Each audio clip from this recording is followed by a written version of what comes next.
Hola,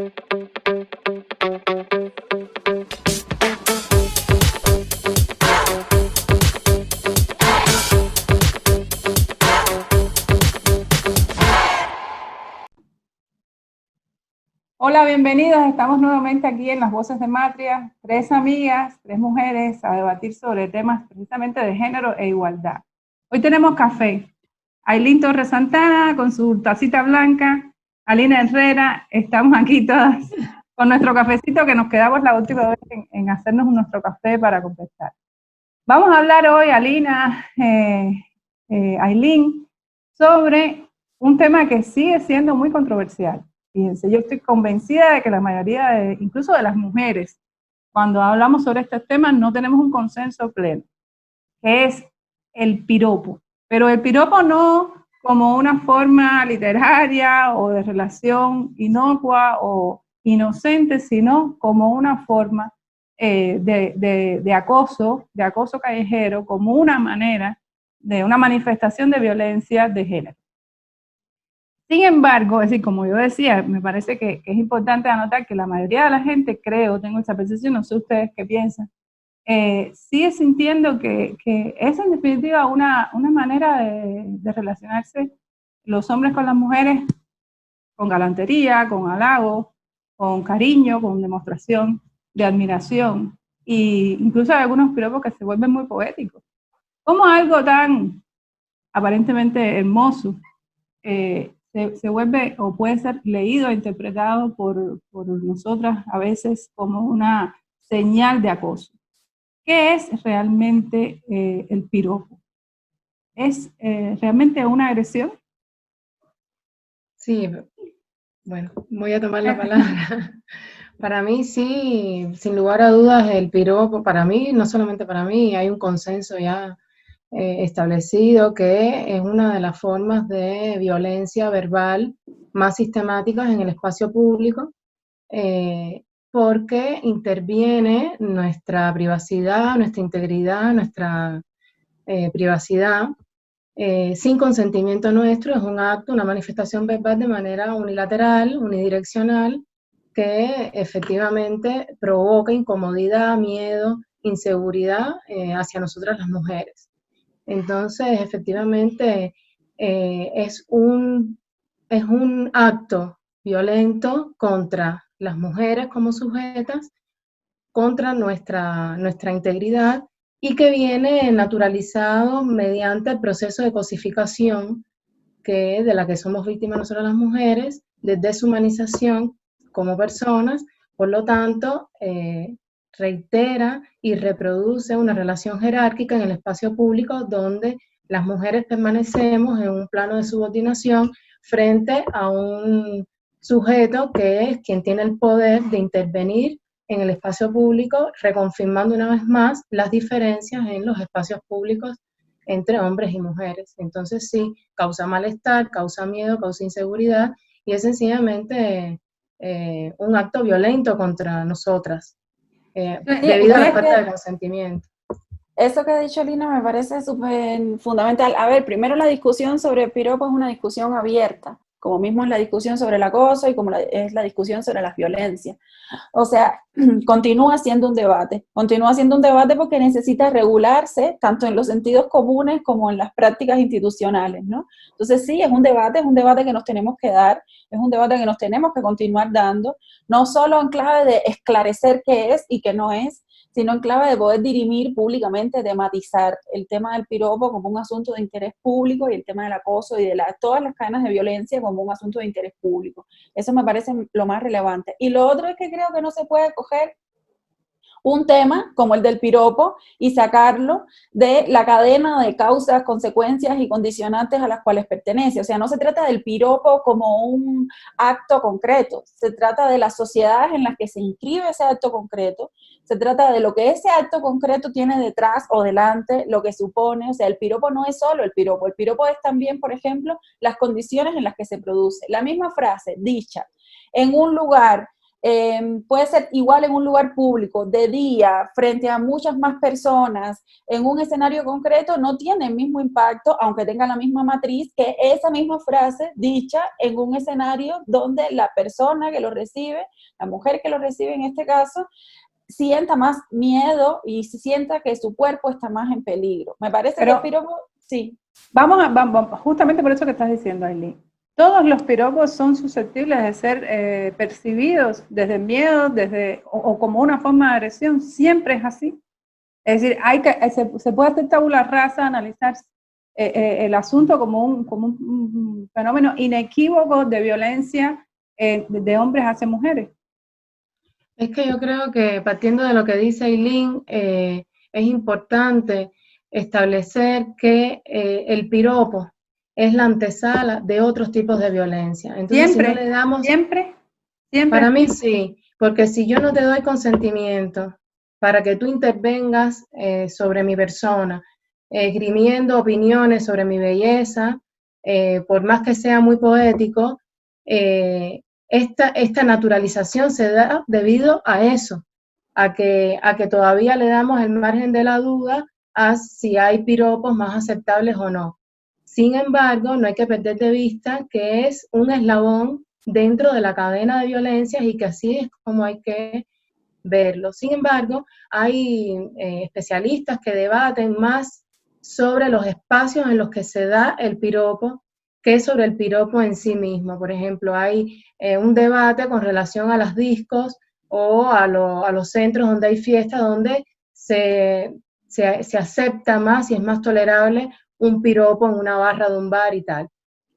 Ese es el debate que yo he visto, más que sobre el piropo en sí, sobre si yo vengo caminando por la calle y me interrumpen, a veces se agachan, que si una alfombra roja para la princesa, y me asusta, por más que sea la princesa y la alfombra roja, se tiran en el piso y asusta. Entonces, yo no soy de las que comparte la idea de que hay piropos más nobles que otros, porque forma parte de una cadena de violencias que pueden ir increciendo sin lugar a dudas, ¿no? Hay un problema sobre que tú todo has desde dicho, la naturalización de ese fenómeno. Hay un asunto que tú has mencionado y que quizás Aileen lo va a mencionar ahora, que es el tema del consentimiento. Es decir, donde no hay consentimiento, puede haber una puerta abierta a una cadena de violencia. ¿Es así, Aileen? Lo que me parece es que cuando insistes en decir siempre, el piropo siempre es acoso, el piropo siempre es violencia, hay quizás detrás una suerte de premisa de que está emulando el piropo con la seducción. O sea, la seducción no siempre es piropo ni siempre es violencia. Los rituales de seducción son rituales en los cuales las dos personas participan, alternándose también en eso y dando consentimientos implícitos o explícitos, pero siempre claros, sobre que ese consentimiento está operando. Entonces, piropo no es lo mismo que seducción, porque una de las críticas que ha desatado este debate es, entonces ya no se puede seducir. No, sí, se puede seducir, porque entre iguales hay seducción, entre desiguales hay violencia. Eso está súper claro.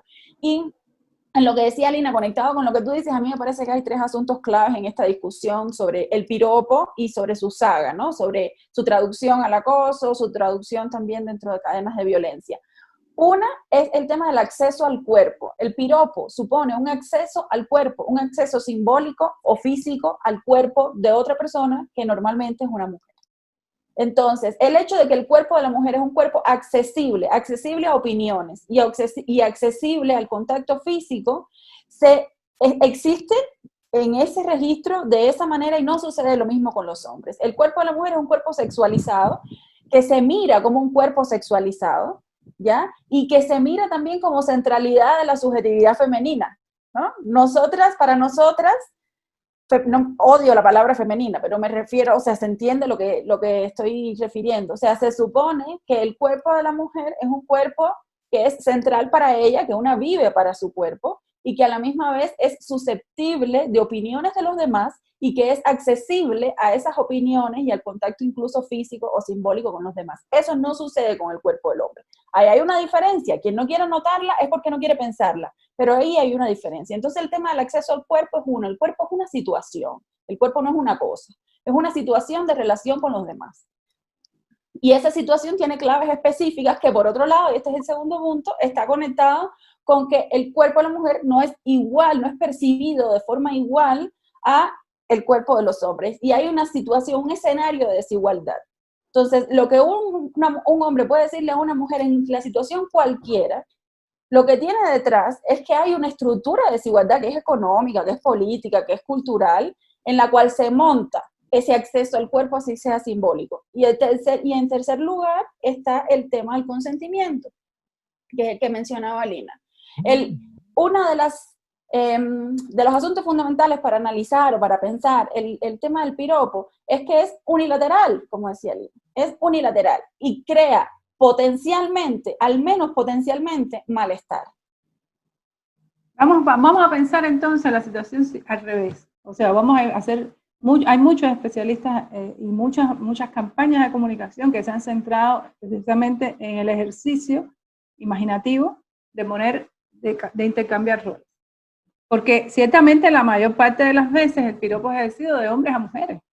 Son muy pocas las mujeres que piropean en la calle a un hombre. Muy pocas, por no decir que, por eso yo no conozco a ninguna. Pero la pregunta entonces es, ese es un indicador precisamente de por qué el piropo es un elemento controversial y es un elemento que está completamente en el que anidan estos trazos de la violencia y de la desigualdad entre hombres y mujeres. Porque son los hombres los que mayormente acceden, como tú decías, a esa opinión, o sea, pretenden acceder al cuerpo emitiendo opiniones sobre el cuerpo. ¿Qué pasaría si fuera al revés? Es posible que haya algún feminismo planteando la posibilidad de que las mujeres sean quienes retomen esa mirada o esa visión o esa utilización o ese acceso al cuerpo que tú estás mencionando. ¿Se trata de invertir la relación o sencillamente el piropo, venga de donde venga y hacia donde vaya, siempre es o siempre quiere ser una invasión? Yo creo que, a ver, hay dos maneras de intercambiar los roles de los cuales estás hablando. Ciertamente se ha hablado de intercambios de roles para poder experimentar en carne propia lo que significa ese acceso al cuerpo percibido como violencia, ¿ya? Pero hay dos maneras de hacerlo. Una es bastante más común, de hecho se ha hecho en Cuba, sobre generar espacios en que una mujer piropea a un hombre y que eso llame la atención, y al llamar la atención sea una suerte de toma de conciencia sobre lo que significa el gesto. Esa es una. Otra manera de intercambiar roles, que también se han hecho como parte de campañas de comunicación y que en mi opinión es más decidora de la situación real que genera el piropo, es donde un grupo de hombres piropea, emite comentarios que no necesariamente tienen que ser negativos, pueden ser comentarios aparentemente inocuos sobre otro hombre. Me parece que esa segunda... En esos casos suele ocurrir que los hombres manifiestan que también han sentido miedo, que también se sienten acosados. Exactamente. Por hombres.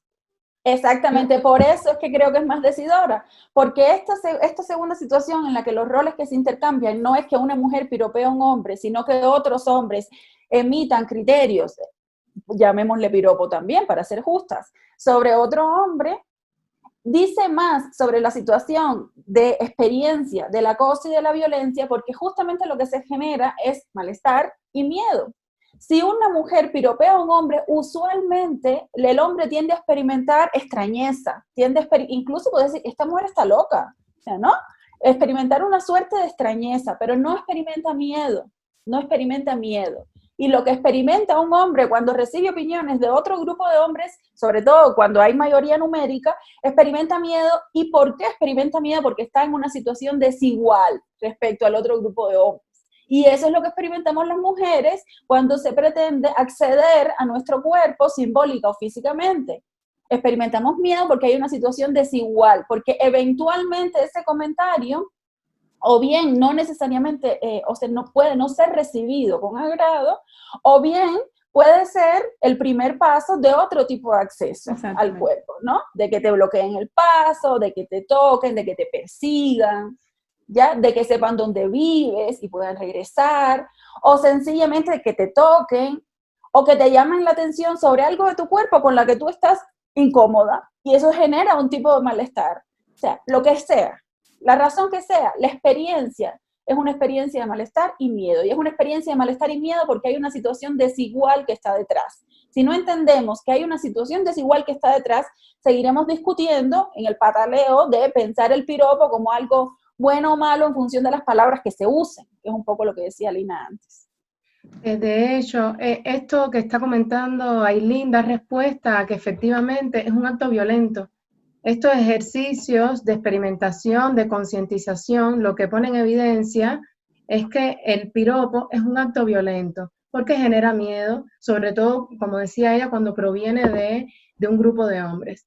Entonces, también partiendo de lo que dice Ailín, teniendo en cuenta que el piropo es una consecuencia de la estructura patriarcal de la sociedad, de nuestra educación, reproducirla, sea de maneras aparentemente más inofensivas o no, lo que sigue es reforzando la posibilidad de intervenir sobre nosotros como cuerpos cosificados, deshumanizados y además deseables y apropiables. Toda la violencia que también se genera en los hogares se reproduce en el espacio público y allí también se pone en evidencia y se refuerza las inequidades y las desigualdades que tenemos entre hombres y mujeres. Y es como decía Ailín, porque detrás de esa simple, aparentemente simple manifestación verbal violenta, hay una estructura que sostiene la desigualdad que vivimos las mujeres y sobre todo la vulnerabilidad que representan nuestros cuerpos en el espacio público.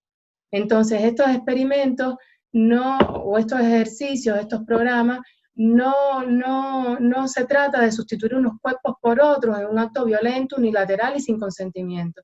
No se trata de eso, y eso las feministas lo vamos a seguir diciendo. No se trata de superponer o intercambiar unos cuerpos por otros, sino de efectivamente hallar un espacio de igualdad en todo sea público o sea privado, ¿no?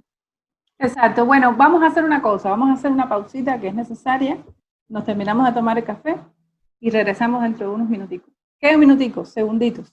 ¿Ok? Ok.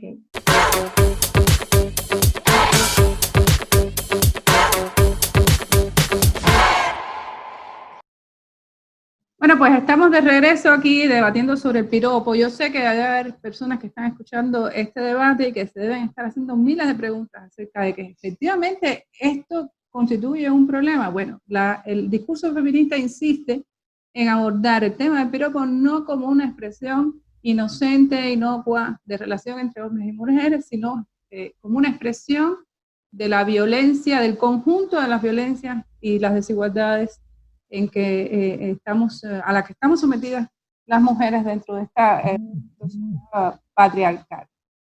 Pero yo voy a comenzar haciendo una pregunta que quizás las dos pueden responder, y hasta yo, porque es una pregunta que nos tenemos que hacer todos. ¿Todos los piropos nos han molestado? Yo regreso hacia ese punto porque quiero imaginarme lo que hay en la imaginación de quienes nos están escuchando.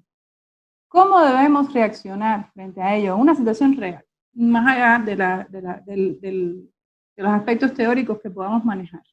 Vas caminando por la calle, Ailín, y hay un hombre,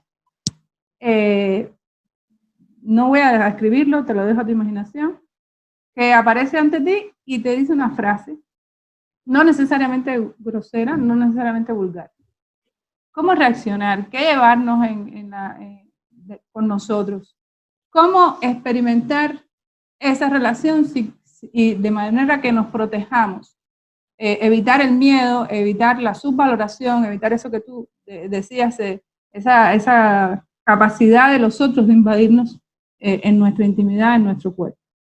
¿Qué tú sientes? ¿Qué haces cuando te ocurre? Porque seguramente te ocurre, eres una mujer muy linda y seguramente habrá más de uno que se habrá lanzado. Bueno, lo primero es que la discusión sobre el piropo no es una discusión sobre la belleza, ni sobre los cánones de belleza en determinadas sociedades. O sea, hemos recibido piropos todas las mujeres, independientemente, estoy completamente segura, todas las mujeres, y lo digo con total responsabilidad, independientemente de cuánto nos adecuemos o no a determinados criterios de belleza que se manejen en un contexto específico. Y por otro lado, también me parece, Milena, que no hay un manual de reacción frente a situaciones de frente a un piropo, situaciones de acoso, situaciones de violencia en distinto tipo. No hay un manual, no hay una receta, porque depende efectivamente de la reacción emocional que una tenga y del grado de conciencia también que tenga sobre esa situación. En mi caso, por ejemplo, mientras más conciencia he tenido sobre esa situación de malestar, pues por supuesto más evidente me es el malestar, sea cual sea la naturaleza de las palabras que se usen para referirse a mí, a mi cuerpo, a la forma en que me he visto o lo que sea. Entonces, mientras más conciencia tengo sobre eso, más conciencia tengo sobre mi malestar. ¿Y cómo eso se traduce en un comportamiento concreto? Pues depende de muchas cosas. Si es de noche, apresuro el paso. Si es de día, a lo mejor confronto. Si estoy de ánimo y con fuerza para hacer la tarea educativa, interpelo verbalmente. Si no, hago como la que no escuché. Si supone un acceso al cuerpo, entonces mi cuerpo completo reacciona con miedo y reacciono a la manera en que pueda en determinado momento. Ahora, pensar en qué hacer o qué es lo que se debe hacer, me parece que es una pregunta que tiene que ser bastante más amplia. No es qué las personas deben hacer, es qué debemos hacer todos, todas, también las instituciones. Porque el tema de contener el acoso y el piropo, o sea, traducir el piropo en acoso, y de hacer algo por eso, no se trata solamente de que haga la persona individual, no se trata de que haga yo. Yo he hecho muchas cosas en la vida respecto a eso, desde confrontar a la persona hasta bajarme de una guagua en La Habana y darme cuenta que estoy embarrada de semen, porque alguien eyaculó detrás mío en la guagua, y regresar a mi casa, cambiarme de ropa e ir a la universidad. Me pasó cuando estaba en la universidad. Entonces, he hecho muchas cosas distintas, a veces una se siente más empoderada y más fuerte e intenta confrontar, y a veces sencillamente el miedo es lo que prima. De ahí que lo que hay que hacer, lo que sí estoy segura que hay que hacer, y lo digo con la frase completa, hay que hacer, es tematizar esto dentro de la discusión pública y asumirlo como un asunto de interés público. Si es un delito o no, si lo clasificamos como un delito en el Código Penal o como un comportamiento inapropiado y no un delito. Ese tipo de discusiones que podríamos tener, bueno, tenemos que tenerlas. Hay que tenerlas. Teniendo en cuenta además que el piropo y el acoso no solamente sucede en la calle y en lugares públicos, sucede en las universidades, en los centros de trabajo, en los espacios de militancia política, entre familiares, o sea, por ahí hay otro camino de análisis, ¿no? Porque esa situación de desigualación, esa situación desigual que está detrás, es una situación que puede ser bastante más grave cuando hay relaciones de poder y de dependencia en función de eso. Cuando quien te piropea, por ejemplo, es un profesor o tu jefe. Justamente eso iba a preguntar y le iba a pedir a Lina que nos hablara también sobre eso. No todos los piropos ocurren en la calle, no todos los piropos provienen de desconocidos, no todos los piropos nos ponen nos ponen a apresurar el paso o a tratar de salir de una situación en la que en realidad no podemos salir cuando ocurre. Por ejemplo, como tú has mencionado, en el centro de trabajo, donde es tu jefe que te piropea una y otra vez, cuando es tu compañero de buró, cuando es el esposo de una amiga y no sabes qué hacer. Es decir, todas esas situaciones que no son solo enunciados que se viven, que se sufren en un ambiente de desconocimiento mutuo, sino todo lo contrario, en ambientes muy cercanos. ¿Qué pasa, Lina, con eso? ¿Cómo reaccionar? ¿Cómo discutir sobre eso en ambientes tan delicados, digamos? Es muy interesante tu pregunta porque, de hecho, tú estabas hablando de relaciones hasta de subordinación en el espacio laboral y en el espacio docente. Y sobre eso, varias feministas de perfil jurídico han debatido con la intención de diferenciar el acoso del hostigamiento. Entonces, tenemos acoso generalmente cuando la persona es desconocida, o sea, acoso sexual callejero frente a una persona desconocida, y hay una tendencia a clasificar con especificidad que el hostigamiento entonces se da con una persona conocida en el ambiente laboral, o militante, o docente, sobre todo cuando están abusando de una relación jerárquica de trabajo o de profesora a alumna, por ejemplo, ¿no? Entonces ahí es más grave. Yo considero que ahí, cuando las personas se conocen, cuando hay una relación sostenida, cuando entonces el acoso se reproduce de manera sistemática, es más grave. Y entonces ahí la respuesta ya tiene que ser mucho más severa también, sobre todo desde el punto de vista legal, que no solo se tiene que amparar desde el punto de vista de la legislación penal, sino también en la legislación laboral, en las legislaciones docentes, en las legislaciones administrativas. La respuesta integral al acoso conlleva una comprensión también multidisciplinaria que se da tanto en el espacio privado de nuestros hogares, en el espacio público, y en estos espacios donde también se establecen relaciones humanas y donde las mujeres seguimos siendo personas evaluables, personas que acerca de las cuales se pueden tener opiniones y además verterlas en cualquier circunstancia, y muchas veces, como tú decías, esas opiniones son justo la antesala de un juego de otros quilates, que puede llegar a una situación de violencia más explícita, más dañina, más definitiva, ¿no?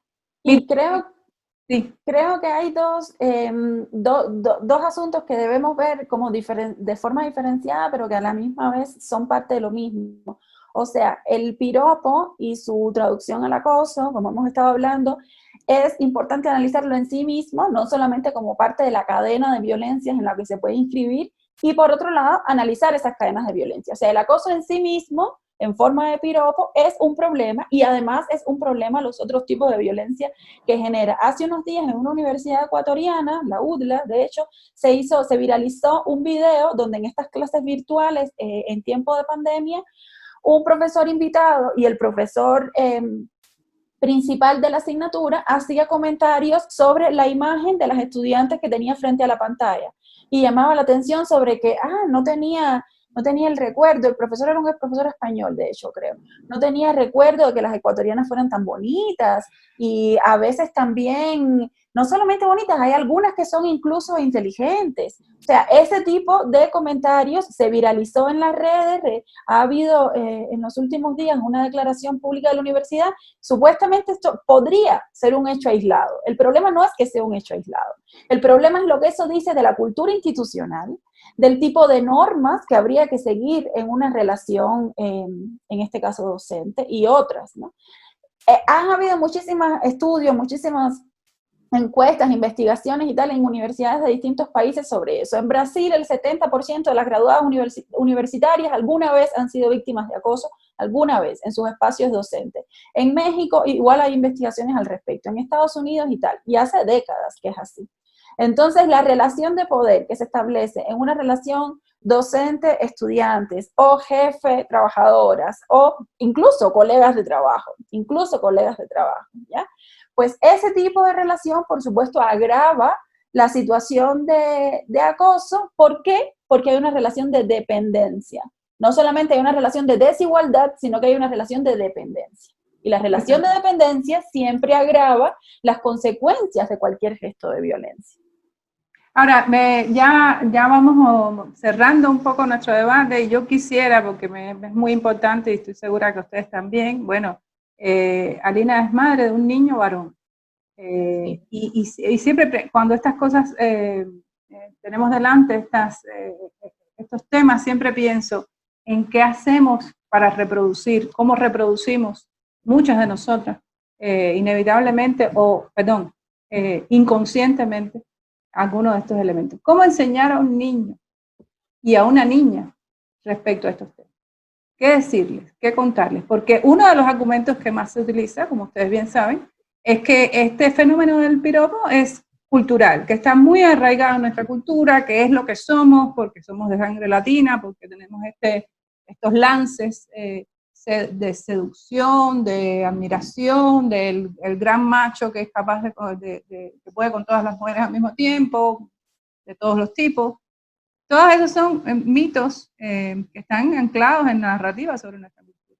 Y precisamente por eso vuelvo otra vez al tema de la crianza. ¿Qué enseñar a una persona nueva que llega sobre estos temas? ¿Cómo hacerle percibir a una niña el piropo? ¿Qué decirle sobre eso? Por supuesto, adaptándolo al discurso que uno debe tener con una persona de corta edad. ¿Qué tú Bueno, en mi caso, tu experiencia? En mi caso, voy a recalcar que no voy a negar el papel fundamental que tenemos las madres y los padres en la crianza en este sentido, con los niños y las niñas. Sin embargo, es también desde una mirada patriarcal y machista pensar que los cambios se pueden producir a partir de la crianza y del ejemplo que le den las madres a sus hijas y a sus hijos. O sea, soy una madre comprometida con la deconstrucción del sujeto masculino como lo tenemos concebido hasta hoy, pero de mí no solamente depende ese desmontaje de los imaginarios masculinos, de hombría, de virilidad, de vigor, no solo depende de mí, también depende de una sociedad y también dependen de los estados y las instituciones que están constantemente en relación con las estructuras sociales que conforman y que reproducen uno u otros estereotipos. Entonces, claro que tenemos como familias la obligación de reforzar la idea y la noción de igualdad entre todas las personas, de respeto hacia la mujer, no porque sea más frágil, sino porque somos iguales, porque somos sujetas de derecho, en igualdad de condiciones. Sin embargo, también es imprescindible la intervención de las escuelas, imprescindible la intervención de la educación, es imprescindible la intervención de las instituciones y de la sociedad, de campañas de sensibilización, de concientización, porque sin este entramado, sin estas redes, es imposible desmontar estos imaginarios masculinos de poder y de intervención sobre nuestros cuerpos y desmontar también estos imaginarios y la reproducción de nuestros estereotipos de mujeres buscando legitimación de belleza según el ojo masculino. Entonces, todo este desmontaje requiere de la participación de diferentes actores, de diferentes agentes que contribuyan a la construcción de una sociedad nueva, una sociedad distinta. No hay que cargar a las madres con esa tarea, efectivamente, estamos hablando de un tema social. Con esto que decía Lina, a mí me parece que es a nivel de crianza y entendiendo la crianza no como algo que se produce solamente en la familia, porque mencionaste la palabra crianza y eso nos permite hablar de todos los espacios de crianza, ¿no? No solo la familia. Exacto. Sí, espacios actores de crianza, no solo la familia son lugares de crianza. Pensando en la crianza en sentido amplio, mi apuesta sería, entre otras muchas, por dos cosas, a nivel ya como muy específico, subjetivo, psicológico, si se quiere, ¿no? Más allá de todas las transformaciones institucionales que pueda haber. En primer lugar, intentar que esa crianza se base en un principio según el cual los cuerpos de las mujeres y las niñas no son accesibles. Tu cuerpo no es accesible, en el caso de las niñas, en el caso de los niños, los cuerpos de las niñas y de las mujeres no son accesibles, obviamente traduciendo eso al lenguaje que sea con el que se eduque, ¿no? Pero no hay derecho, nadie tiene derecho a tocarte, nadie tiene derecho a opinar de tu cuerpo. Y hay una cosa como muy básica, según la cual, por ejemplo, todo el tiempo socializamos a las niñas en la importancia de su cuerpo. Los halagos, incluso de las madres, a las niñas es qué linda estás, qué bien te ves, qué bonito te queda ese vestido. O sea, siempre hay una referencia al cuerpo, habiendo tantos adjetivos para resaltar la fortaleza de una niña, su vitalidad, su inteligencia, su fuerza, ¿ya? Entonces creo que un punto importante es intentar contener esa pulsión social, digamos, de que los cuerpos de las niñas son cuerpos accesibles y de las mujeres en primer lugar, y el segundo lugar es que el centro de las mujeres es nuestro cuerpo. Entonces me parece que esos son dos caminos importantes por los cuales pensar la crianza. Y por último, digo muy rapidito, solo porque creo que es súper importante dejarlo claro en esta discusión, que la discusión sobre el piropo, sobre el acoso y sobre la violencia no es una discusión acusatoria sobre los hombres. No es una discusión acusatoria sobre los hombres. No todos los hombres son acosadores, pero todos los hombres podrían serlo. Lo que significa es que podrían serlo es que hay una sociedad que les permitiría hacerlo si quisieran. No es una les da permiso Exacto.